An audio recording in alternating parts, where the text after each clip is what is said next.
Hello, what is the crack? Welcome to season 5 of the Bad Movie Buff podcast with Misha and Al Brady. For anyone that's been listening to the start, thanks for sticking around with me this long. This is going to be the 25th episode, which is insane. I don't even think I've watched 25 films this year. But anyway, this is my first official repeating guest, not counting Archer, Darren Matthews. And he asked to come on to talk about Aliens, which is obviously an all-time classic. So, as always with Darren, he knows his shit. And he actually, the night before we recorded this, watched a 4-hour documentary on aliens called Aliens Expanded. So he's bringing a lot more knowledge to this podcast than I am, which I think is fair. I think he did the same in the Platoon episode, but it was class crack. And thanks so much for listening. Enjoy.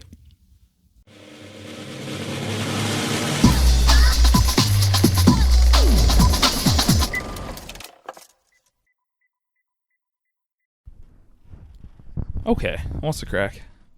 Welcome. Thank you for having me. Take 2, second time. You're Absolutely. the first repeating guest. Sequel! Yeah. Well, apart from Archer, but he's not like an official guest, if you know what I mean. Like, he's like a Christmas special, if that makes sense. Like, You're not allowed to call people that anymore.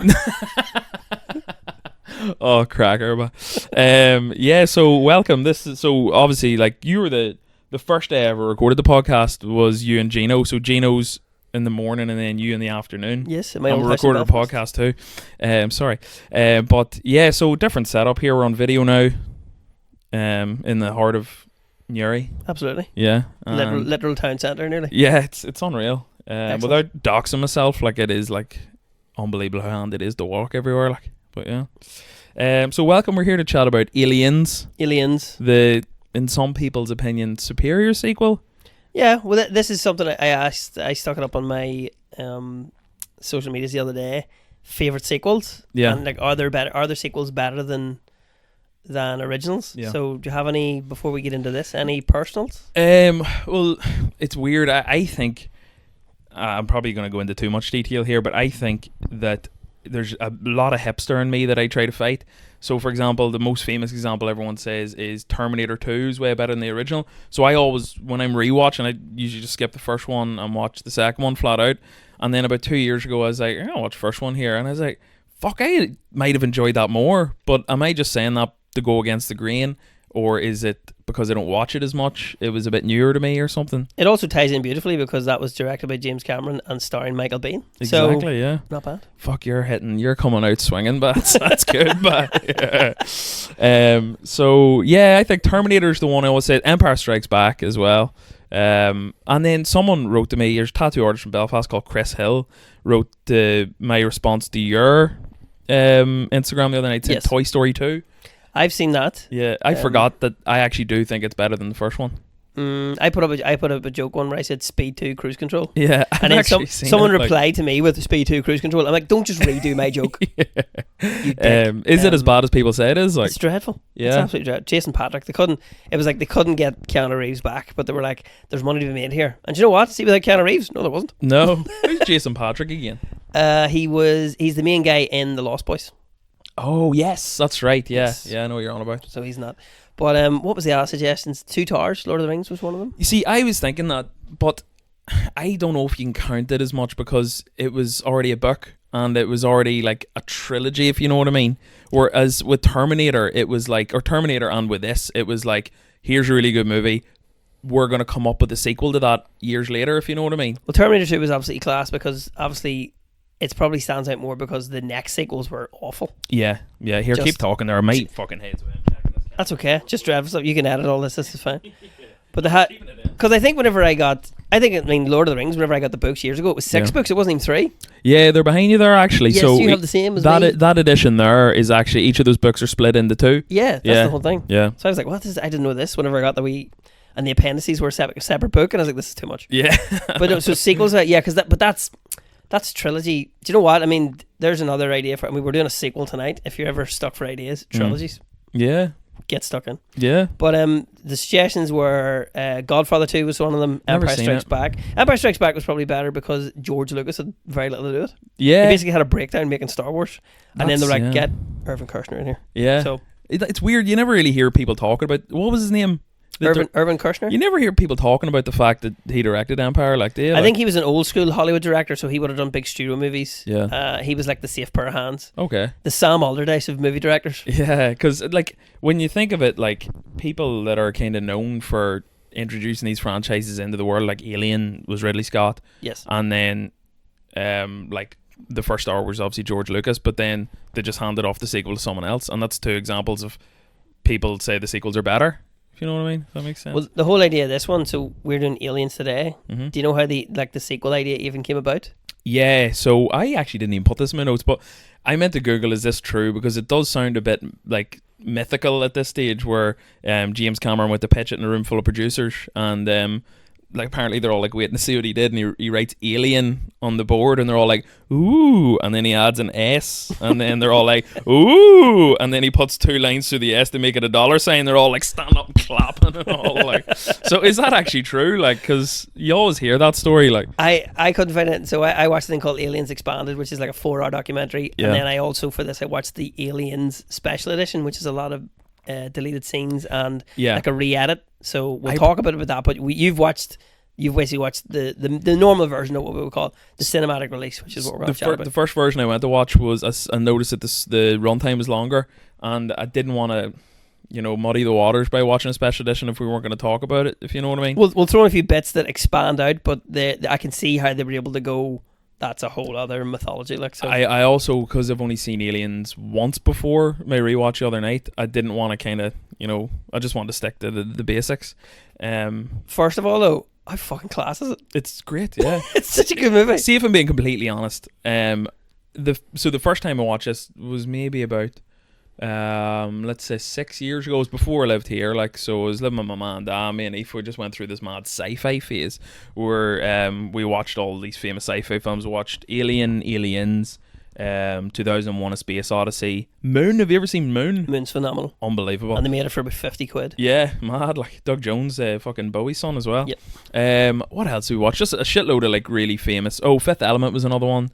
And just bait them all out in a few weeks. Like, but I'd seen Alien before. That was my first time watching Aliens. And then when we sat down to watch this the other night, Eve was like, "I've never seen this before," and I was like, "You have?" Yeah, I watch it with you. It with me. And then it was that whole thing. Was that your ex? And no, it wasn't. It was definitely you. Like, And then I was watching it going, fuck, I actually don't remember any of this either. Like, and the only scenes I remember from it is the five-finger fillet scene, and then the bit where they're getting back onto the transporter. But when I was rewatching it the other night, the first hour I saw or so, I thought, this could be my problem, I was like, fuck, is this a bit slower than I remember or something? Pacing wise, the movie is really different because obviously the first Alien is sci-fi horror. Yeah. It really plays on that.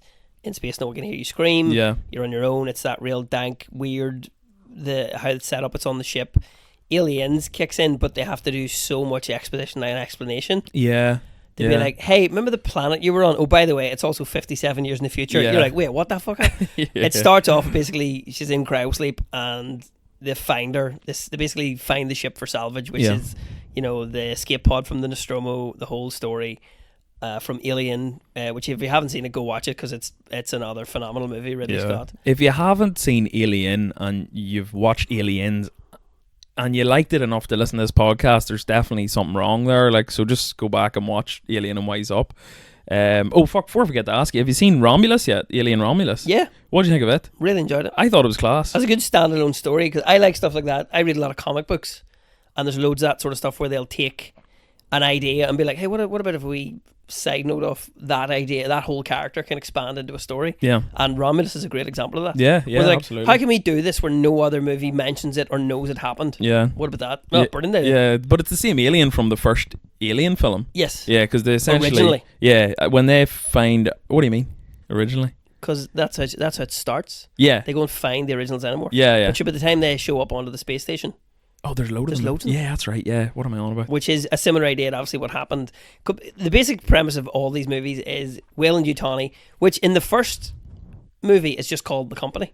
Oh, really? Yeah. Never picked up on This is that. the wee thing that I only picked up on. I was like, oh yeah, they're just The Company. Yeah. They become Weyland-Yutani and their slogan, building better worlds. That They're is all over the second one. bunch of rascals. Like, They're a aren't bunch they? of rascals. Yeah. Basically, in the future, everybody... because it was made in the 80s, this movie is basically an anti-capitalism. Corporations are bad. Yeah. Because when you watch it, because the military basically work for a company. Yeah. And then you're like, oh yeah, that's probably not a good idea. Yeah. Yeah. And like it hurts, I think, watching a lot of these sci-fis and like how kind of close to home they're starting to hit. Like we are. Yeah, the stuff they predict is incredible. At the moment, we are 100% living in a dystopian future. Like, yeah, and it's just getting worse by the minute. Like, so they have that. There is also the great ideas they bring into this, where it's more of an action movie, and also how many great movies do you see where there's like a team, and these guys are going to die one by one? Yeah, yeah. But one of the things about this pacing being so slow in Aliens, they really make you care about these guys.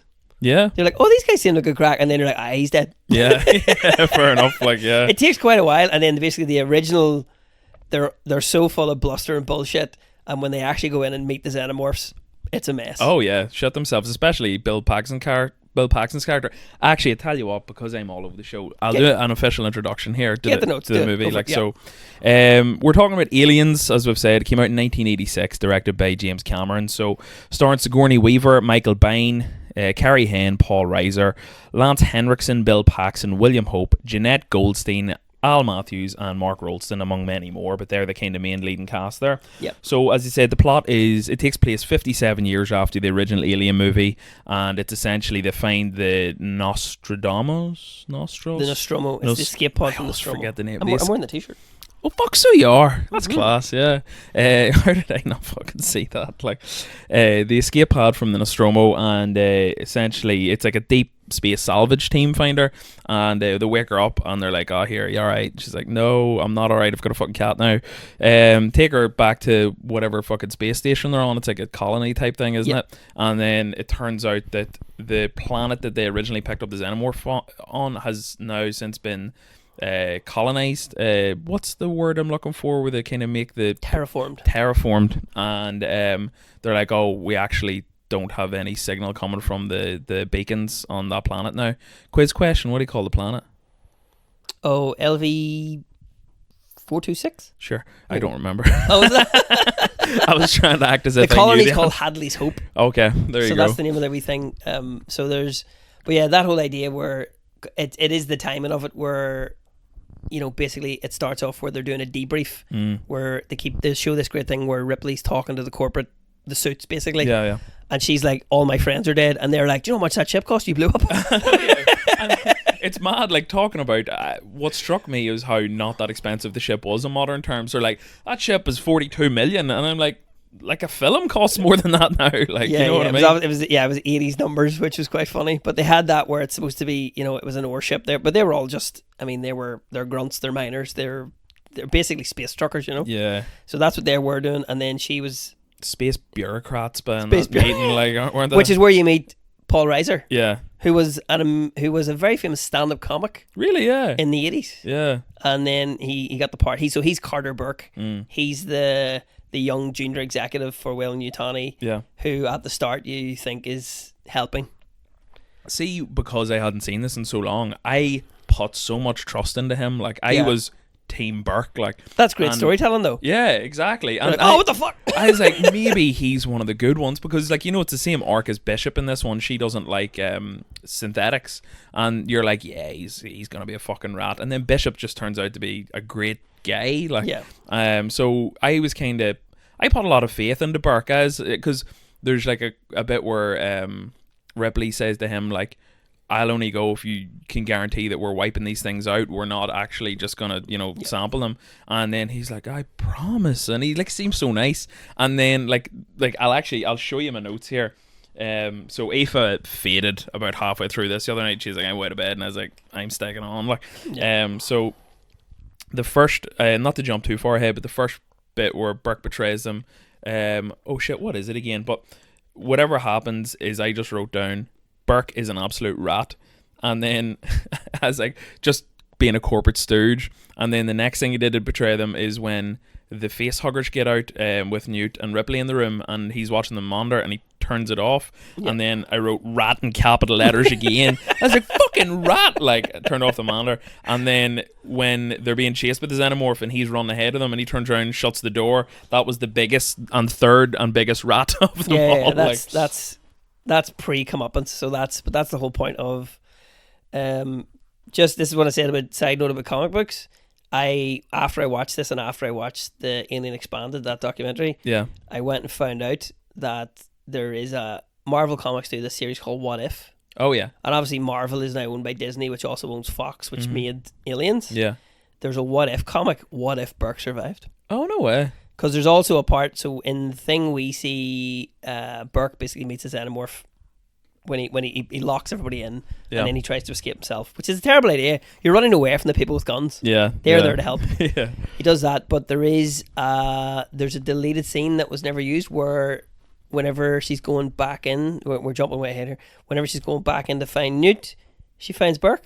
Oh. And kind of forgives him, but by forgiving him, she hands him a grenade and she's like, sort yourself out, because you're obviously...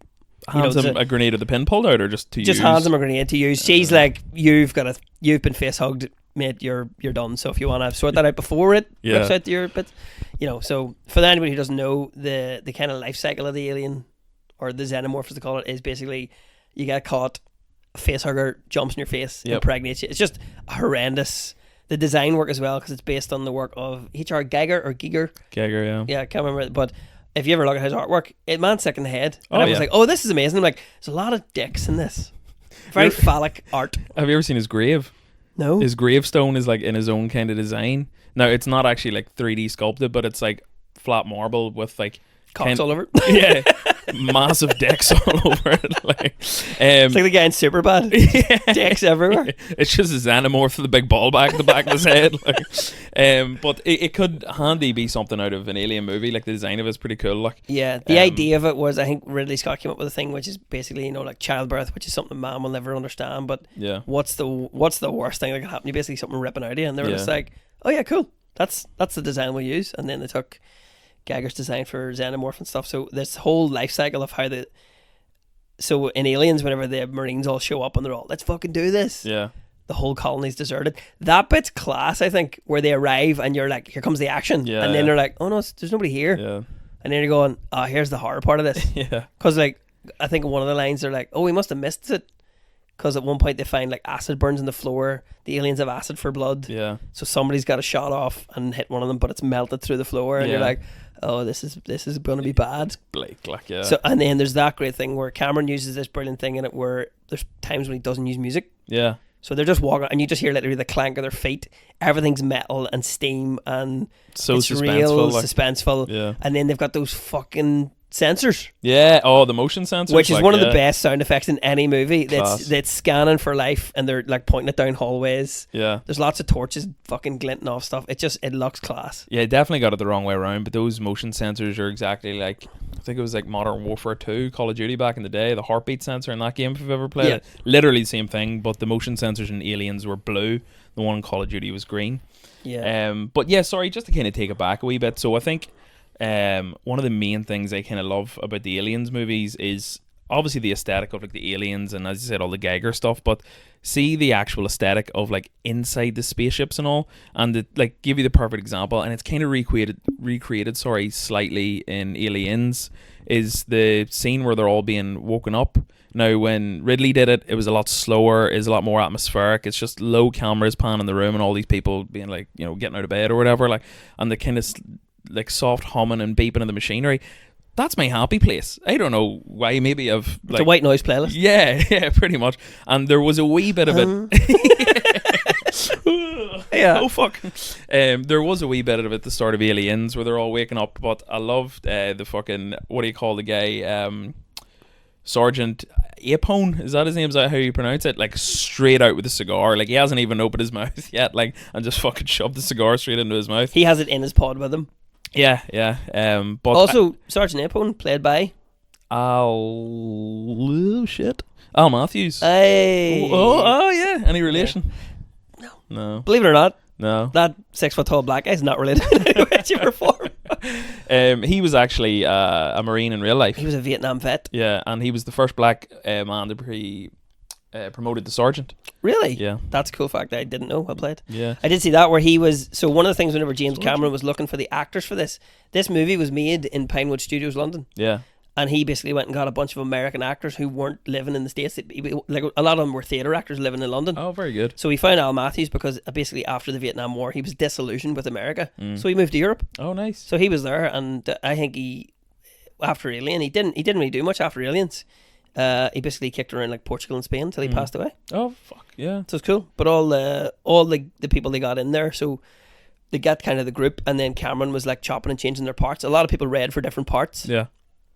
And then he gave them the job. So like, I can't remember her name. The pilot, she was originally supposed to be Dietrich, who's one of the Marines. She's like the medical officer. Oh yeah, okay. But then basically Cameron, the lady who played Dietrich, they were just like, you look kind of a bit more German. Dietrich's a German name, so we'll swap you. Okay. And she was like, okay. Yeah, yeah.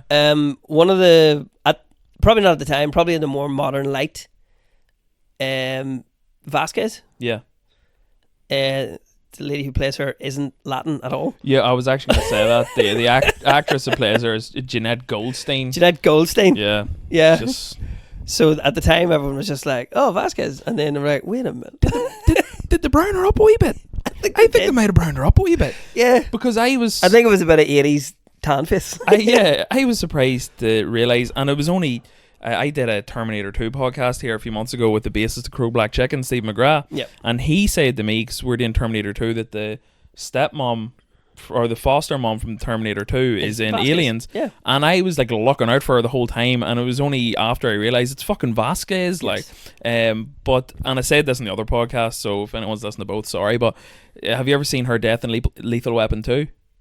I've seen Lethal Weapon 2. It's my favourite on-screen death of all time. What happens to her? So there's a bit where he's like a South African guy, the bad guy is like diplomatic immunity. Yeah. So when he's coming after all the police and he like assassinates a lot of them by planting bombs, he plants a bomb under the diving board in her swimming pool in her back garden, so she goes to and just explodes way up in the air. Pressure sensors it like. Yeah. So that's It's Lethal Weapon 2 where Danny Glover's on the toilet. Yeah, that's the one. Okay, yeah. I got you. Yeah, that's fine. So sensational. He realizes before he actually sits up, like, but yeah. So that's Jeanette Goldstein. Like, so that's the only real 3 things I've ever seen her, and I'm sure she's probably in a load more. She has one of the greatest lines in the movie too, where Bill Paxton's Hudson says to her, she's like basically doing pull-ups, but like up by her back. She's in incredible shape. They did say that. What does he say again then? He says, have you ever been mistaken for a man? And she lowers herself and goes, no, have you? Yeah, that's unreal, like, yeah. But there's so many things with the Marines and the casting which works really well. Whatever the chemistry was, I think they set them off for like training together, kind of built a bit of a camaraderie. Yeah. And then he, like, basically the lieutenant that kept him away. Yeah. To be like, we need you to not like this guy. He's the new guy in charge. Yeah, yeah. So it was a whole thing. It was like Steven Spielberg did the same with Saving Private Ryan, where he sent them off for basic training and didn't send Matt Damon. Yeah, yeah. So whenever they met him, they wanted animosity. We're like, we've been crawling through shite and muck here. Yeah, yeah. And you're in a hotel eating fucking chips. It's a great one. Like, so they did that, and then I thought, but some of the casting, so Vasquez and is it Deacon? The other guy with the fucking giant machine gun who gets fried in the face. It's not the Paxton character, is it? No, not Paxton's Hudson. Beans Hicks. Drake, yes, thank you. Mark Olson. Yeah, so they came up with a backstory together. So in the documentary, the lady who played Dietrich, James Cameron, came over one day. She was writing her script. Fucking dark in here.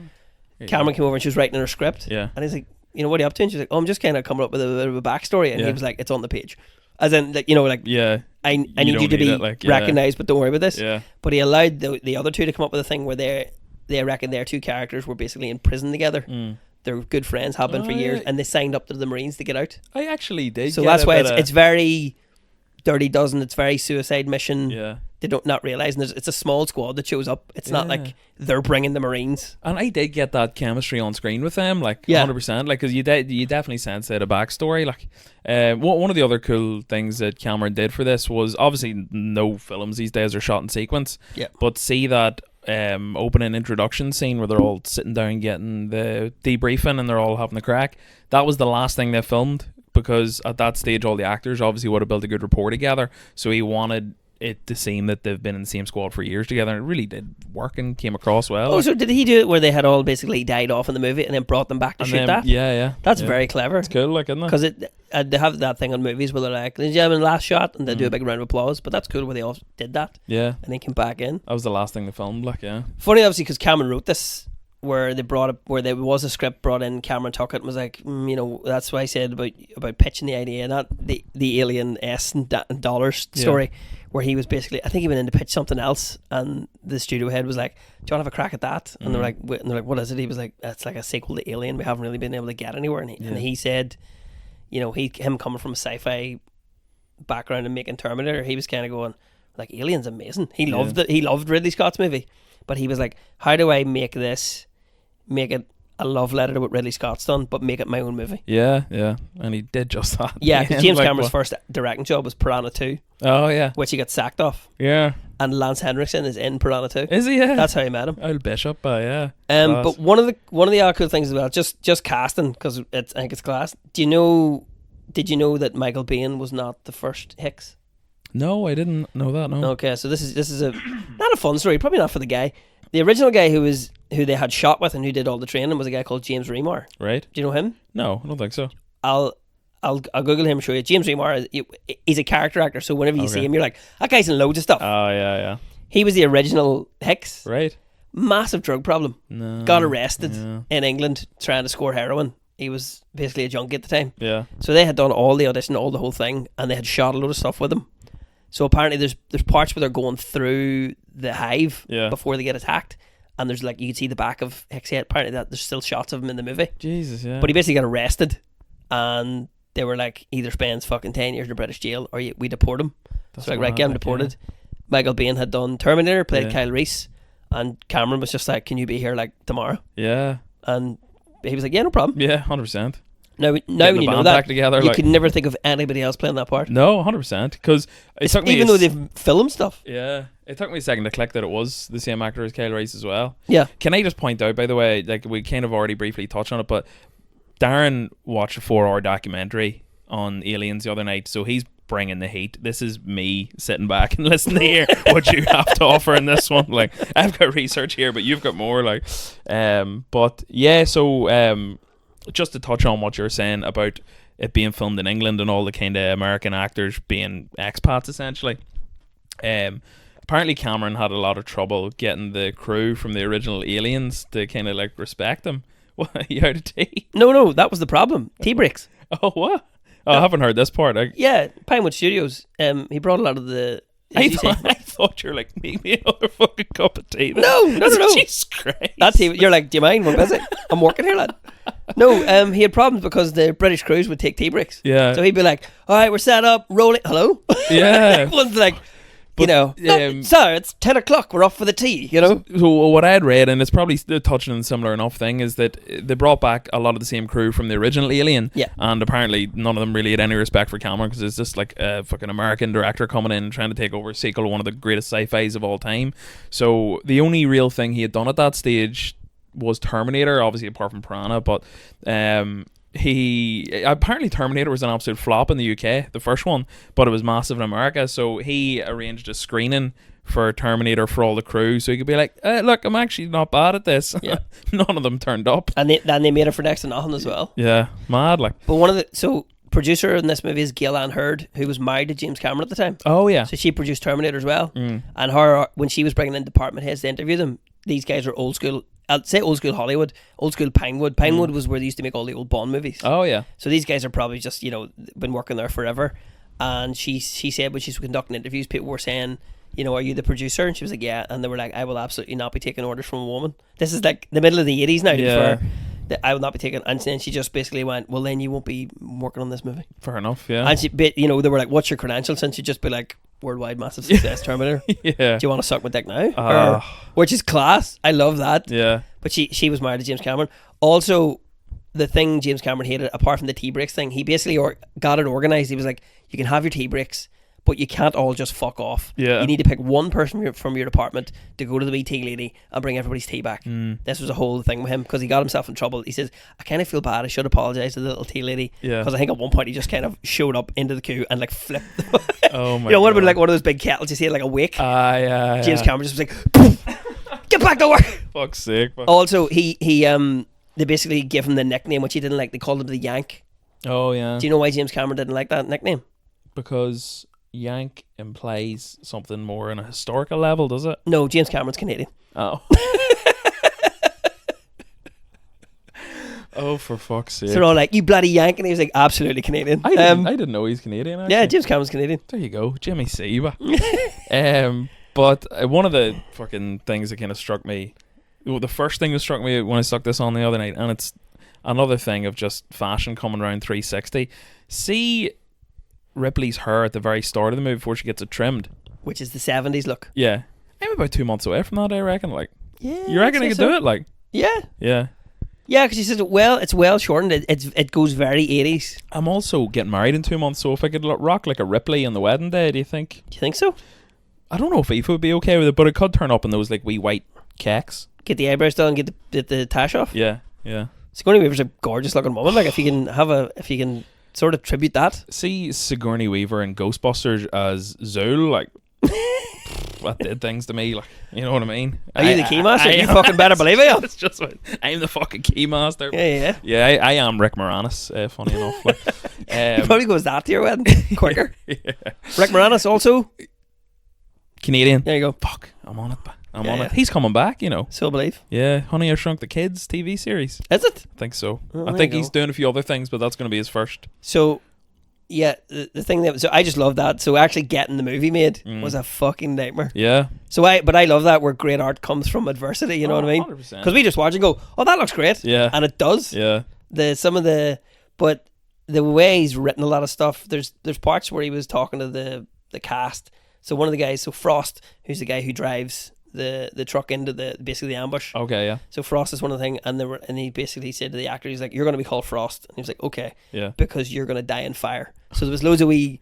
Frost is the guy who gets flamethrowered. Oh, yeah, right enough. Do you know what I mean? Yeah. But then there's weird names for everybody where he wanted it to be, so Dietrich, because he wanted it to sound real international, people are from everywhere.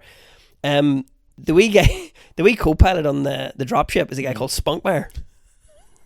Spunkmeyer? Spunkmeyer. Spunkmeyer got his name from like a cookie shop in Hollywood. Oh, right. So James Cameron's obviously just writing these characters, and he was like, that Yeah. guy's in it for 2 scenes. A soggy Spunkmeyer? cookie shop, or just a normal one? Like, The Otis Spunkmeyer cookie shop. I just loved all that. And when and one of the coolest bits about the whole thing, see all those Marines who aren't like famous people, so you're not Michael Biehn, Bill Paxton, who went on had a great career. Bill Paxton also, his fun fact is he's the only person in movie history to be killed by a Terminator, an Alien, and a Predator. yeah. Pretty good. I hit that fact in my T2 podcast. Oh, sensational. Yeah. He was like one of the punks in the first Terminator, wasn't Yes. he? But what Predator killed him? Because I've only ever seen the first Predator. Predator 2. Predator 2. Yeah. Okay. He's I one need of the to get cops watching helping that. Danny Glover. Yeah. I've heard it's decent. It's worth a watch. Yeah. It's. I mean, the first one is another phenomenal movie. Yeah. The second one, Law of Diminishing Returns, Yeah. versus a better sequel. Okay. But it's good. It's really randomly set in 1997, even though it was filmed in 1990. Here's a question for you while we're on the topic, right? So you have to go up against let's make this as appropriate to you as possible. So you have to go up against either the Alien or the Predator. The setting, Darren Woods. Which one are you going up against? That's 2 terrible options. Yeah. The Alien or the Predator. Yeah. And it's just you and nothing. You No weapons. fashion punji sticks out of the Bamboo. trees. Out of the bamboo that was mysteriously Out of the planted. thatched roof of the Darren house. I would. Do you know what? I would probably. I think the Predator's a bit slower moving. Yeah. I'd go Predator because if I'm in Darrymore Woods, I can run to my man's house and just hide. No, but like you're locked in. Oh man. Yeah. Yeah, Predator. Yeah. I feel like I mean, hopefully outsmart him some way. Okay. Whereas the Alien's just hanging about and it's just very fast. Yeah, So- like I think I'm of the same. Like if I had to choose, I think I'd go Predator because there's no reasoning with an Alien whatsoever. But like if for Predator, like you could be like, please. Yeah, and also Predator will only try and kill you if you are threatening it. Yeah, exactly. Yeah, that's a good So point. that's why, when people don't have guns, they don't get attacked in the Predator. So I'm like, Yeah. I've got nothing, man. Yeah, that's true. Actually, yeah, just Bestbrook Spirit. That's what Yeah, you he's got. not gonna be which is heroin. It's a brand of heroin actually. Yeah. So yeah, you have that, but no, the fucking because obviously later on then they brought in that Alien vs Predator. Yeah. Predator 2 is where the idea for that came from, because one of the skulls that the Predators have in their trophy cabinet is an alien. I've and heard everyone was that. like, did you fucking... And then it took Yeah. them like 15 more years. Alien vs Predator is one of the first DVDs I ever owned. Mm-hmm. So it was Chicken Run, Stuart Little, and then I think the third one I ever got was Alien vs Predator. 2004. Yeah, I think you're right. My cousin Ronan bought me it in DVD for my birthday, which was like 2004 then, so I would have been 12, and I thought it was class getting like this violent film for my birthday. Not a great film. Weirdly, when I was looking up, because I don't remember it at all, haven't seen it in years, weirdly when I was looking up the cast, it says that Lance Henriksen's in it as Bishop. That's basically fan service, that one. Okay. He doesn't play a Bishop, he plays, is it Peter Wayland?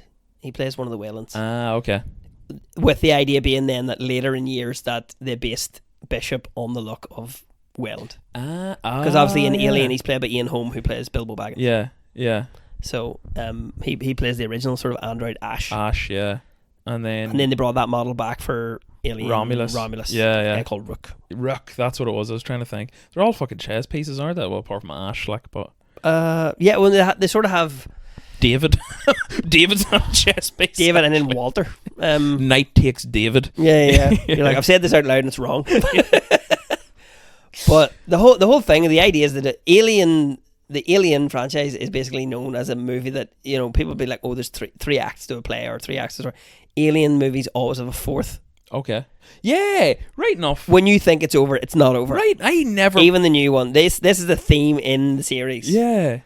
You're like, we all good? Fucking like, picked up on that. Think about it, you know, we take off when you get from more, but that whole thing happens. That whole sequence is amazing. Yeah. And you're like, are we done? No. Yeah, because even like spoilers for nearly every Alien film here, the only ones I haven't seen is 3 and Resurrection, by the way. So first one, then obviously Ripley gets back to the escape pod, but the alien's on the escape pod. So that would be the fourth actor referring to. Yeah. This one here, I thought we were safe. Didn't realize the fucking Queen had climbed aboard, and then I was like, obviously, because I forgot about the very famous scene with her in the loader. Yeah. So that would that be the fourth actor referring to there? Yeah. And then, for example, Romulus is the incredibly fucked up fourth act with the birth scene and all. That would be okay. That's mad. I never picked up on that because it was only when I was watching this the other night I was like, oh, this is drawn to a close, and then I was like, it couldn't be. Yeah. You know. But sorry, go on. If I interrupted you there. But no, that's those ideas where it's in that series where Cameron was like, what do we do for, how do we end, or what do we, you know, it just keeps going. But as you say, so a slow burner, and then it just fucking takes off. Yeah. And like the Marines get attacked, they're panicking, they're back, they're sort of dressing the wounded, and then they're like, oh, now we're surrounded. Yeah. They went from basically being like, we're dead on, they go into the hive looking for the survivors, because they've all got these little transponder chips to show where they are. Yeah. And there's the great bit where they're like, we found them, and you know, Hicks is like, what are they having a fucking town meeting in there? And then when they go in, they're like, oh, they're all stuck to the walls. That's where all the xenomorphs come from. They've all been impregnated with the facehuggers, and they find the live person, which is the scary. Oh yeah, it's a great jump scare. Yeah, where they're like, oh, this woman's dead. They left her head, and it's a and then, you know, chest burster, and you're like, oh god. The scene where they're watching all their like heart monitors and their cameras, and then they just start dropping off one by one is unreal. Like, but then there's the really spooky bit in that where 2 of them are gone but not dead. Oh, sorry, I'll get that. That's okay. Break. Sorry, what were you saying there? Where were we? We were. Oh, it turns out the 2 of them aren't gone. Yeah. So one of the things is, I think Hudson picks it up. He's like, "Oh, Sergeant Werbowski aren't dead," you know, and they're like, "What?" Because they're obviously being taken away to be cocooned, which is like a fate worse than death. 100%, yeah. Because I think Dietrich gets tucked away. She's the one. They basically grab her and she gets lifted up the wall. Yeah. Hers is quite spooky. Yeah. But there is the weird thing where the Marines are told, oh, by the way, that's like a nuclear reactor, so don't shoot anybody in there. Yeah. So that goes out the window. Their whole point is, oh, we can't actually fire our guns in here. Yeah. And then you're like, well, that's the whole point of you being here. Yeah. But then there's a great thing where they're all like, you know, give me your ammo. Yeah. Which later goes terribly. Yeah. Because that's how Werbowski dies then, because the thing catches fire. It's got all the ammo in it. Yeah. It explodes and basically blows him up. Fuck, some bad deaths, and that's just when you say them all out loud, isn't it? Like, Frost gets, like, somebody has a flamethrower and gets splashed with acid. Yeah. And spins around and roasts him. And falls down the staircase. Yeah. The acid deaths are always the worst. Like, I reckon that would be one of the worst ways to go in the Alien franchise. Like, yeah, because there's a thing later on when I think one of the aliens nearly gets into the lift, and Hicks basically shoves his shotgun in its mouth. Yeah. And pulls the trigger, and then it melts his armor. Yeah. She's like, oh, none of this is any good. And he's freaking out, like trying to get it off. Like, even in the original Alien, when they're like, all they had is a flamethrower, they didn't stand a chance. Yeah. Even when you bring the heavy guns, still fucked. Yeah, fair enough. Which Ripley warns them, and they don't listen. Yeah. Because they're idiots. Yeah. But Hudson is a great one where, all those things were, foreshadowing and all that kind of stuff. Hudson's like, how do I get out of this chicken shit outfit? He's, he's all bravado. When it all goes wrong, he's a coward. Oh, yeah, yeah. He's the game over man. Yeah, he's shitting himself. Yeah. So apparently he improvised that line, that game over man. There's another one he improvised was, but he's like, we're an express elevator to hell and we're going down. Apparently he didn't have any lines, and they're like, just Bill, work away, do what you want. Like, I wonder, did he improvise? Is it quit your grinning and drop your linen when he finds the people? Oh fuck! Because he's looking at the screen, he's going through all the plans. Yeah. I just is like, quit your grinning and drop your linen. You know what I never picked up on? Like, this isn't something that you'll obviously know. Like, but we used to play Halo 3 back in the day. Did you ever play it? Like, was you ever online gaming or anything like that? Do you know Robbie Crawford? Can't say do. You know him, see. But we were playing just game mode called Infection or Zombies, even like. And if it was always like two of us left in a container and we're like surrounded by other people playing the zombies, like Rob always used to do this. Oh my god, man, we're fucking doomed, man! And I just thought he was a hilarious bastard, like. And it was only when I was watching this the other night, he just doing Bill Paxton, like, game over, man. Like, but he went from like such the arc of like, oh, I'm class, to shitting himself the most out of anyone there. Like, yeah, but this whole thing, it's mad the way the story goes, because it's 57 years later from the first one, and then it's played out over a period of months or years. But then later in the movie you find out, you're just like, why is this all happening? Yeah. Ripley gets found, tells them about the planet. Yeah. Burke basically is like, oh, that's on that planet. Yeah. Knows how to, and then orders the people out. In the special edition, you see them going out to find the fucking LV, like the engineer ship. Oh, so you're saying that within the time and her being woken up, that they colonized it in that time? No. The colony was already there. Yeah. But then Burke knows the aliens are there, and they want them back for a sample. Yeah. So he sends the colonists to go and get a sample. That's why whenever they arrive, there's samples in they're like, why are these in the lab? Oh, okay. Some of them are alive, some of them are dead. Fucking hell. Like. But then there is that scene where that's when you think Bishop's going to turn, because he's all, oh, they're magnificent. And I was like, oh, he's at it now too. Yeah. He thinks they're great. Something about his face. He's just, I know he's like, he looks like a pointiest man alive, like, but he's such a good character. Like, he's a very watchable face, if you know what I mean. Yeah. Like, No, Lance Henriksen's class. Yeah. But they have this whole thing where it all transpires. This is all Burke's fault. But he's there being like, it'll be dead on. Yeah. We'll be fine. You're like, these people only went out there because Ripley said those things are on the planet, and he was like, that sounds like Bioweapons Division money. Rat. Yeah, all the rats. A line that I had heard so many times. So when we were talking about this over Instagram the other day, you were saying that you were watching like a 4-hour documentary, and I said, I think James Dyer's in that. So I'm like a massive fan of the Empire podcast, and I don't know if you listen to it, but James is one of the 3 that run that podcast. Like, he's the biggest fucking villain in the world, like, but his favourite movie of all time is Aliens. Yes. And I was only watching this the other night, I didn't realise it was an alien quote. It's like probably one of the more famous lines from this is, they mostly coming out at night. They mostly come at night. Mostly, yeah. That's a great one. Like, said by Newt, who's played by Carrie Henn, this was her only movie. Is it? Yeah. She didn't make any other movies than this. And in that documentary, she said, I only made one movie, and to be fair, if you're going to make one movie ever, this is pretty good. Yeah. But she still does the conventions and stuff. Oh, nice. So they would have, every couple of years, they have meetups. This is one of the cool things where the sort of the actors who you would see in less things, so the people who played the Marines, that aren't Michael Biehn, people who had big careers after, they're like, oh, the conventions are amazing. That's how we make a living. Yeah, they I've go heard and that. sign autographs because Aliens is such a massive worldwide fan base. Yeah. But apparently when they do, there was the one in Comic-Con a couple of years ago, they had like a 30th anniversary or 35th, and they had a big panel of them all talking. Sigourney Weaver's there, James Cameron's there. Class. And she's like, we went to that and we were just signing autographs normal, and James Cameron arranged like a big dinner for everybody. And I was like, oh, that's very sweet. Jimmy Seba. Very Canadian. I was just about to say, it's a Canadian hospitality right just there. get you in, makes you dinner, says sorry a lot. What a guy. Talking about Carrie Henn, there was a scene in this, do you know where they're climbing over the fan and she falls down and slides down the vent? It might have been in the documentary, but she kept flubbing that scene because she enjoyed going down the slide so much. So James Cameron had to take her to the side and go, listen, we know what you're doing here. Like, if you do it right and like we get this scene over and done with. You can play in that. Apparently it's a 3-story slide, so you can play in that slide as much as you want. So the next take they got it 100%, and apparently he stayed true to his word, and she's like, great, I'm staying in the slide, you work away. Like, yeah, there's a bit in that where whenever they first find Newt, but she crawls away. Yeah. There's a bit you can see where it's sped up of her getting into the vent. Oh yeah. If you watch it, like the film is sped. Whoa, what happened there? Yeah. It's her getting away, which is fantastic. But there's a whole thing in expanded edition. You find it like Ripley's a mother and all this. So there, because it kind of goes from she's such a hard ass and professional in the first one. Yeah. And then she's a real motherly instinct in the second one. Yeah. She basically risks going back.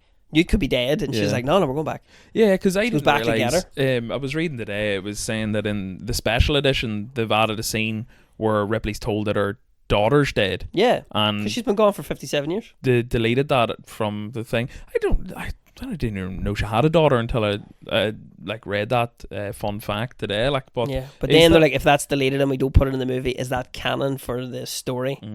So they have stuff like that. One of the best things in the deleted scene, which I'm kind of gutted they didn't leave into the mainstream one, is there's a bit basically where they set up when they're trapped inside the wee command center. They set up a load of miniguns. Have you ever seen that scene? No. Oh, it's on YouTube. I'll send it. It's incredible. Good? I'm like, why'd you cut this out? Yeah. They basically set up a bunch of miniguns, and it's like Call of Duty. They're just sitting inside watching the ammo go down because the aliens are just attacking. Like automated type minigun. Oh, class. It's just tracking them. Yeah. But it's such a cool idea, and I'm like, oh, I should have left that out. Yeah. But the scary stuff of how they did some of the stuff, because it's practical effects. It's the 80s. There's not a lot of computers in this. The model work is unbelievable. Yeah. The drop ships. They did. I think they did build a proper the transport though to get them. The fucking big truck thing. Yeah, there was a lot of painted sets I noticed, which is I think is a good thing because well you can kind of pick them almost straight away. Yeah, but like, matte painting, is that what the old thing was? Yeah, like kind of what like the original Star Wars and all would have done. Like, but I think it does just kind of. I don't know. It's just so easy to fucking draw something up on a green screen, and it just kind of shows how much dedication they kind of had to the craft back then, like, and all the wee tricks of the trade and practical effects and all. I just like model that, work. There's so much in the fight. The loader and the alien queen is a lot of model work. Is it? Yeah, like stop motion type. But stuff. they had full working models as well. Yeah. But they did so that mix of disciplines is class. Where Yeah. now they'd be like, it's so weird now where they've got all the technology, but it looks worse. Yeah, yeah. Like, why does that look worse than something made 40 years ago that looks 100%. unbelievable? And like the Alien Romulus, Yeah. have you seen any of the behind the scenes stuff for it? Yeah. All the face huggers were real, practical remote control things. Like, Yeah. Can you imagine you had one of those fucking Christmas or something just flying around the house? Like, I loved all that. It was really cool because they did say that there's a bit where they talked about the design team where they got an original, from Alien. The design team were like, here's what Ridley Scott used. And they're like, right, okay, but we need this to move. Yeah. Because you only, basically in Alien, it jumps out of the egg, sticks on Kane's face, and that's all you see. It's just like and they're like, what does it move like? What does it do? Because there's a scene where they get locked in the hospital bed with it, or the med bed basically thing. Yeah. And there's that class scene where Hicks is like, shoot it out, and he dives through like a shot window. That was brilliant. That's very cool. And then fucking, why do I keep forgetting his name? Hudson. So Newt has the facehugger pinned up against the wall by the trolley, and then Hudson just comes in and keeps pinning it and just fucking shoots it to death. And again, with the practical things, like when you see any of the aliens getting shot or any of the facehuggers get shot or the eggs get shot, there's bits flying off them and all. It's real because it they actually blew things up. Is real. Like, yeah, they had so many actors in their suits, but whenever they were doing that, they were like, oh, how's this is gonna look shit, because they're like, these are guys in suits and they're 7 feet tall wearing all this stuff. Yeah. And James Cameron was like, let me just I know how I'm going to shoot it. Yeah. And he, of course, they shouldn't have doubted him, because whenever you see it, you go, that's terrifying. The shots of the aliens chasing them through the vents, there was like one, it wasn't a jump scare, but I literally went, like, there's one of those ones scary, where it's doubles. I think the lady who played Vasquez, either that something about she didn't look as good firing a gun. So Gail Ann Hurd, the producer, her and James Cameron used to go to gun ranges. I thought you were going to say painted her brown. No, she knows how to use a gun. So any the close-up where she puts her foot on the alien's head and shoots it with a handgun, that's the producer, Gail Ann Hurd. Oh, no way. So they did the wide shots of and then the zoom in and she's just going just emptying a clip into this xenomorph. But all those wee things where they're like, he was so on the fly, where he's so meticulously prepared, but there was things where he's just like, that's not working, try this. Yeah. And there was a lot really of speaking of the gun stuff, there was a lot of stuff with Sigourney Weaver and her refusal to kind of use guns. Have you heard any of that stuff? She was a gun control advocate. Yeah. And they were like, I can't fire a machine gun. You're like, Have you ever fired James Cameron's basically, you ever fired a machine gun? Yeah. She's like, no, he's like, give it a go. Yeah, It's and really good. Apparently she was like, apparently after she was like, that was actually class. Yeah. But he told her to use that for her character because Ripley would be the same. Yeah. Like, you know, Ripley's not the evolution of that is not that she's an action star. It's that reluctant. It's like when people say, you know, you get that if you're like a mother, that instinct, you get freakish strength. There's, you know, cases of like women lifting cars off fucking babies after crashes and stuff. Yeah. So it's that idea. But no, there's loads of stuff. There's loads of things that people. There's so many characters in it, and like, how did they fit all this into 2.5 hours? Like, people have redemption arcs.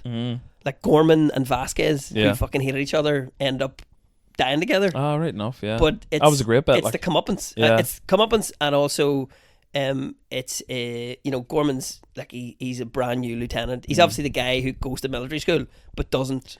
See They Gorman. make him very unlikable. This is going to be a throwback to the first episode recorded together. Gorman is the character in Platoon that accidentally rings the airstrike on themselves. What do you William call? Hope. Remember in Platoon there was a guy who's just fresh out of the academy, but he was their lieutenant essentially. Yeah. What do you call that academy? You kept calling him West Point. West Point. I was going to say New Point. I was like, Yeah. New Point players, man. Yeah, I thought Gorman and that New Point, fucking West Point character were very similar in just their kind of. They have all the theory and no experience. Exactly. Yeah. And you see that whenever they're doing the drops, they're like, how many combat drops have you done? He said 38. Yeah. Simulated. This is my second combat drop, and they're like, oh god. As soon as he said that, I was like, I'm gonna bring up the West Point guy to Darren. Yeah, but he's running it because he is basically a company man. Yeah. He's gonna do what Burke tells him. Yeah. So it's really good where he then turns on that. That's because obviously when the shit hits the fan, he's useless. Yeah, like he's just looking at the cameras. He's not even with them. He gets knocked out by like something falling off a shelf. They're all getting fucking burnt alive, acid alive, aliens ripping them apart, face huggers, and then like something falls off shelf, and he's like, "Nyeh." Basically, they're told they're not allowed to fire their guns. It all goes to shit. They've all hidden guns. Yeah, yeah. They Right. start firing. It's a mess, and then you know the sergeant gets killed. So he's running the show, and then it's like Hicks is the next senior. So it's cool whenever they're doing the thing where, you know, Burke kind of comes from pretending they're there to kill everybody and then realising that he still has to get a sample back. Yeah. So he's all like, guys, come on. He turns into a real sleazy corporate guy. Yeah. And then they're like, yeah, let's fucking waste him. Yeah. Yeah. The I laughed out loud at the bit where they're sending Bishop outside the, you know, remote control the thing in, and he's getting into the pipe, and I forget who it is hands him a pistol, and he just look, and they're just handed to the other boy like just straight away, like why the fuck would I need that? Like, yeah. He's like, they're not going to try and kill me. Yeah. I'm not human. Oh, right enough. Yeah, is that a thing that the aliens ignore the robots then? It's obviously maybe they can tell there's a difference. Maybe if you're trying to harm one of them, they'll be like, don't like that. But because he has to do that. It's very Shawshank Redemption. He crawls through the pipe to get outside again. Terrifying. He's like, that's the shit I think of. He is like, I'll be out in 40 minutes. I was like, you're crawling through a pipe for 40 minutes? That is. But he's not real, so he's not claustrophobic. Yeah. You know, I prefer the term synthetic human. Yeah. You know, when they're like, it's a cyborg. Yeah. Right enough, yeah. And I love love synthetic, isn't it? What he says, I prefer the term. It wasn't. I can't remember what he said. Artificial human or something. Human. Yeah. The bit where Ripley realizes that he's the knife strike. Yeah, like which Lance Henriksen did, and they just sped up. Did they? Oh yeah, sorry. Actually, Lance Henriksen loves a knife. Apparently, I had that in. So the original part of it was that it was meant to just be Lance Henriksen's hand, and then apparently that scene wasn't working. So I need to stop using the word apparently. I hate it. That scene wasn't working, so they put Bill Paxton's hand on top. To kind of, you know, actually make the scene work. A bit of threat. And they did it successfully. They're like, class. Went on the rip that night after. Next day, Cameron was like, we actually need to reshoot that. And Henriksen went in hungover and actually nicked Bill Paxton's pinky finger. Like, oh, he got him? Yeah. It was the whole thing about, they said, where Henriksen, they knew the scene was in it. Henriksen showed up with like a load of knives and at UK Customs, and were like, what are you doing? And they had to go pick him up. They'd be like, he's an actor. Yeah. And then like, oh, those knives are real. He's like, sorry about that. Yeah, so they've just got James Remar there, who's trying to buy heroin, and then Lance Henriksen shows up with a load of knives. But there's where it progresses, and it just keeps getting worse and worse and worse. Bringing it back to the one I said to you, one of the best scenes in any movie is them standing with the door locked and the scanner shows something inside the room. Oh yeah, what bit was that? Sorry, it's the bit where they're locked. They've barricaded themselves in. Sorry, and he's standing with it, and he's like 20 meters, 15 meters, 10 meters, and then his husband goes, "That's inside the room." Yeah, and then Hicks, they all go, yeah. because it's like industrial. It's like Yeah. a factory, and there's a suspended ceiling. Yeah. And then there's that really fucking freaky one where he pokes his gun up, and you can see his face lit. Yeah. And then when he turns the torch down, and there's just 40 Xenomorphs. Oh, terrifying. And then when they like, start dropping out of the roof, because I was going, yeah, how are they going to do this scene? Yeah. But then when you watch that, that's just a gun battle. yeah, yeah. And that's, you know, the people that have survived, you're like, oh, this is like the last stand. Yeah, 100%. But do you know what I actually forgot about watching this? So weirdly forgot about the Queen being in this. You think that would be one of the things that was sticking in my head. And then, so when the Queen showed up, I was like, oh, fuck, that's rotten. But obviously class plot point and all. What I completely forgot about was how Bishop gets fucking impaled on the Queen's. Yeah, because the Queen feels like something, you're like, maybe they underused that character whenever, you know, Ripley, they're going to blow up, you know, the whole thing. We've set the reactor to self-destruct. We're going to nuke the whole place. Yeah. So she goes down, rescues Newt, and the eggs are all there. You're like, oh, this is what happened here. Yeah. You know, there's an alien, there's a facehugger, a Queen fucking is bred out of this thing. It all goes shit. Yeah. Then you're going, oh, that was a bit underused because they've escaped, you know? Yeah. There's a couple of great ones where also Alien Queen knows how to use a lift for playing her. Literally had that in my notes because I was laughing watching that. Hits the button. Yeah, because I could just like, so it doesn't actually show you're going into the lift, but Yeah. when they're at the top and then you see the lift coming up, all I could picture is the alien walking in, hitting the button and being like ripping a fart and all, like yeah. But there's one of the great suspense things as well is when they get there and Bishop's gone, Yeah. and then Ripley's like, I fucking knew it. Yeah. He's a rat. Him and Fucking- Burke Have you working seen for the company. Have you seen this new fucking slur for robots now? Like it's like a new fucking meme, like where we're like we have to come up with a slur for when AI robots are walking about. It's like rattlers or something. It's like fucking rattler bastard, like, or are you fucking dirty wire back? That's all. Yeah. But yeah, that was essentially Ripley coming out and being like, "You fucking rattler bastard," Yeah. And then he like, shows up and she's like, that's awkward. Yeah, clanker. Sorry, it's clanker, not rattler. Clanker. Yeah, Yeah, but that's funny where, you know, she's like, oh, you bastard. And then he shows up and she's like, I called you a few things there. Yeah. It's good to see you. But that's great though. Like, so that's the bit that got me was because when they land again and they're down in the loading bay and she's like, you know what, Bishop, I gotta hand it to you. And that properly fucking, I wasn't expecting it at all.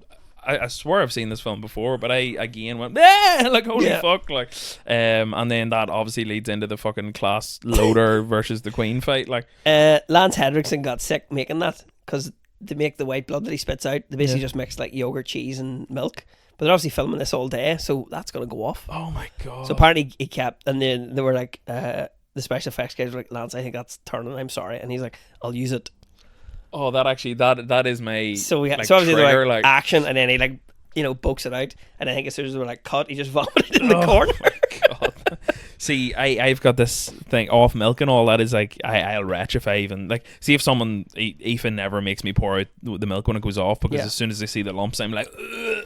Yeah, but that the practical effect of that where they made the giant puppet and it just rips Bishop in two. Yeah, Practical effect, class, so good. Puppets. Stan Winston. Is that the guy that made the puppets? Yeah, they did. His studio did all the puppets, and they would have done the puppets for like Predator, and I think Stan Winston did Jason and the Argonauts. So they started off as like stop motion. Oh, like the and skeletons just a and all. massive effects warehouse. Yeah. So, but yeah, no, looks class. Still looks great. 40 years later, you can watch that and go, that looks class. Yeah, unreal. And that so that Bishop death scene is immediately followed by the loader fight scene, which is the most iconic line in the movie, which is "Get away from her, you bitch." Yeah. Unreal. What did you think of, mild spoilers for Romulus again, what did you think of the callback in Romulus to that line? Uncalled for. A lot of people hated it. I'm already watching an alien movie. Yeah. Don't have to give me that much fan service. Yeah. The stutter was a bit... There was loads of cool wee things where, even just this one where Cameron was writing it. So the Nostromo, the original idea for it, whenever they got the script for it, Nostromo is a book or something. And then Cameron was like, okay. So he went and got the book Nostromo. And then that's where he got the ship Sulaco from. It's a thing in Nostromo, the book. So he's like, oh, knocks on. Yeah. Because then you're like, where's he getting these fucking names for things? Yeah. But Romulus is Romulus and Remus. Yeah, the gods who made Rome. Rome, Rome. But they had that, because that's why, because I was going, but it's Romulus, that's the space station they're on. But I go, yeah. there's two parts to the space station. Yeah. And like, oh, that's interesting. Yeah, there were wolves or something, weren't there? So where do they get all the names for these things? Yeah. Yeah, you find a lot of that is Greek fucking mythology, or even like the Nebuchadnezzar in the Matrix. That's like a Babylonian king. That's biblical, yeah. Yeah. So they're quite cool when they come up with all these bits and pieces. But that were the fight scene, a lot of practical effects and miniatures and stop motion just mixed in to make this whole thing. Yeah. Which is so cool. Class. And it just all comes together, doesn't it? Yeah, but it's nice to do that because they brought Sigourney Weaver back. Yeah, in her I think she was a bit unsure about it. Yeah. Because it sounds like a bit of a cash-in sequel. Yeah. And then she was just like, look, just pay me enough in case this is terrible. Aye. And then it's just class. Yeah. So she's a big fan of it herself after. I don't think there's a lot of... I've got like a trivia section here. I don't think there's a lot that we haven't already covered, but I'll blast through it here anyway. Yeah, so I've already said they filmed the part where they met the Marines last. Yeah, so I think I've fucking covered all this, but... Oh, yeah, the 15-minute countdown at the end is also on-screen 15 minutes.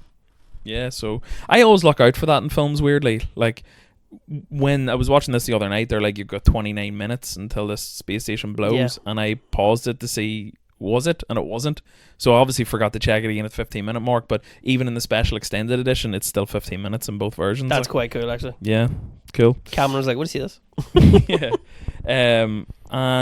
So Lance Henriksen that played Bishop, apparently this was his like Hail Mary. Like, he said that he was like sick of not really getting enough recognition in Hollywood, that if this film wasn't successful then he was going to retire. And sure, right, yeah, there you go. Are you back for Alien 3?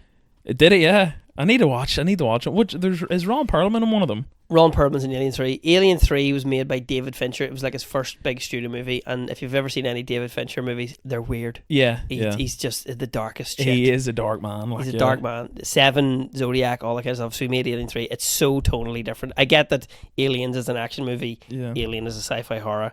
Alien 3, religious themes. Not really sure what the fuck's going on. It wasn't really well received, was it, Alien 3? I've heard not bad wild things about it. Like. And then I think Alien Resurrection was... Sigourney Weaver was like, I could do with 20 million now. Yeah. This is dog shit, but I'll take the money. I've seen the outtake where she throws... Is that Resurrection where she throws the basketball over her head? Yeah. It does look a bit naff or something. Even the outfits and all. And written by Joss Whedon. Was it? Yeah. But it's set in the future. This is like 200 years in the future. So you're like, stop it. But is she like a clone or something? Yeah. So it's a whole explanation thing. But okay. So to have Aliens is probably the purest sequel. Yeah. And character development, and I think she's great. Oh yeah, unreal. Yep. Sigourney. What else we got here? She got a Best Actress nomination for this, which was the first. You see, I think it's a bit of a point of contention because people claimed that it was the first sci-fi like actor nomination, but then there was like a bunch of other people pointed out all these other examples, but then they kind of tried to say no, this is sci-fi action, fucking backtracking it like. But yeah, what else we got here? Here's a good one actually. The alien nest, the set for it was used in another very famous film. Do you know Tim what Burton's it is? Batman. Yeah, you got it. Chemical Plant, like Fuck, so you're on the ball there, but where you see it driving through, and then the documentary has a side by side. Does it actually? Of their like armored personnel carrier, and then it's the Batmobile. I was like, that's the same set. Yeah. Because obviously Tim Burton arrives and they go, you didn't take these sets down. Oh, cool. We'll just use that. Sweet. Yeah. Less money to spend. You don't get that anymore. Like, As soon as the film, they just this strike is the same set. green screen as fuck's sake. Yeah. But that's very cool. I love that fact actually. Sweet. I think I got everything I got. Anything else? You watch a 4-hour documentary. What else you got for me here? Like, I mean, all those wee bits and pieces I got. So Al Matthews had served 2 tours in Vietnam. He was a sergeant. All that stuff. All the callback work, all the digital work. Yeah. But they interview everybody. They interview everybody except the tea lady that James Cameron pissed off. Yeah, she wouldn't come back. Yeah. She's probably dead. She's probably 90 at the time. Right enough. Do you know Al Matthews actually struck me as like obviously he was great in this. I'm not going to deny that in any way, but it was as if they tried to get Keith David but couldn't. So they're like, I suppose he'll do. Like, did you get that at all? But then again, Keith David was maybe not as famous until he made John Carpenter's They Live with Rowdy Roddy Piper, which was made the year after this. Was it? Yes. Was it as late as that? I think They Live is 87 or 88. When was The Thing then? The Thing is 81. Yeah, so The Thing would have been out before this, and he was... I don't think he's as cool as Sergeant Epone in that, though. Yeah, okay, that's fair. But They then Live again, is a fucking cracking movie, but... That as well. But you have to think as well, if once you see that movie, couldn't you imagine anybody else? Even though there were, like, Hicks was recast, can you imagine anyone else playing that person? No, you're right. Like, even like talking about like famous recastings, like what do you call the guy who was meant to play Marty McFly? Eric Stoltz. Eric Stoltz, like. There's footage of him. Yeah, there's footage of him. And then Robert Zemeckis was like, "You're dreadful." Yeah, it's just not working. Like, yeah, his next big movie, Anaconda, with Jennifer Lopez. Was it? Yeah, something daft. He did. He made loads of like 80s teen stuff, and then he did that one, Mask. Have you ever seen or heard of it? I think he won an Oscar for that, didn't he? Did he? I think he might have. Like, he's in Pulp Fiction. Yes. Yeah. That's all I have aliens wise. Now here, this is to finish it off. So your first episode, and this is new segment because you're the first repeating guest. Okay. Your first episode, I don't know if you remember, I said if you were to ever do the podcast again, what would you do? Do you remember what your answer was? I didn't say aliens, did I? No. You said something completely different. Now, I'll give you this. I think you've only realised recently that I it's not that I have to have not had seen the film. So maybe that's why you changed your answer. But do you remember it all, what you said? No? No, I think I gave a couple of examples though, didn't I? I don't know. There was one that stuck out anyway for me. What did I say? Cool Hand Luke. Oh, yeah. Yeah. Have you done it? No. You going to watch it? If you want. No, but I mean, in general, just for your own I've heard it's great. pleasure, It's Steve you just McQueen, watch isn't it? No, Cool Hand Luke is Paul Newman. That's right, yeah. You know what's mad? I couldn't think of Paul Newman's name, but I knew that he had a range of sauces. Does he have a range of sauces? Well, he did. He's dead now. But yeah, he did. Cool Hand Luke, yeah. R.I.P. I watched Colour Money recently with him, and it was very good. What a show. Yeah. Sequel to The Sting. Yeah, I've never seen the original. No, it's not called The Sting, is it? It's called the... It's one of the longest gaps between a sequel in Hollywood. It's like 5 years or something. Yeah, it's called the Hustler or something. Something like that, yeah. But he's basically the Same Colour Money character. is the sequel where he's teaching Tom Cruise. But so why didn't you go for Cool Hand Luke? Did you just forget? I thought it'd be good because this is a sequel to do a sequel. Yeah. So if we do it again, you're gonna have to do the third in a trilogy, maybe. I can do that, or we can go back to playing things. So once you run out of guests again, go back around the houses. I haven't run out of guests. That's good. You seem to have thought when I said to you, I was like, no, I was actually going to give you a shout. You're like, you were my fucking hole. You can ask Aoife. I was like, yeah, I'll have to get Darren. And I was going to ask Leanne again as well. Leanne texted me last Saturday night, I think it was. And I was about 9 pints deep. That's terrible. And she said something about how much she loves LA Confidential. I don't remember texting us. I found this the next day. I wrote back being like, do you want to discuss this in a recorded fashion? And she is like, no, I'm good. You should though. I watched that recently as well. Brilliant. I've never Russell seen Crowe, it. Guy Pearce. Yeah, more stuff. Is nobody I can connect to aliens though. The spaceman in it, like Kevin Spacey? Is he Kevin Spacey, isn't it? Yeah. Yeah. Because then we got into a bit of a discussion about him being a raper. A touchy feely. Yeah. Well, they put it lightly, like. Yeah. He didn't put it lightly. Yeah, anyway, there was no light touching. Yeah. But here, I think that's us. Thank you very much for. That was doing the enjoyable. podcast, I enjoyed nerding out over aliens. No joke. You ever want on again? Just tell me what movie, and I'll come back. I'll go rewatch that 4-hour documentary. I'll come back with new facts. I think I'm gonna watch it now. Yeah. Just split it up. The 2 hangovers, man. I've actually asked James Dyer to be on this podcast, but he ghosted me. So harsh. Fuck him. Here we go. No, thank you for having me back. This has been fun as always. Cheers for coming on, but no problem.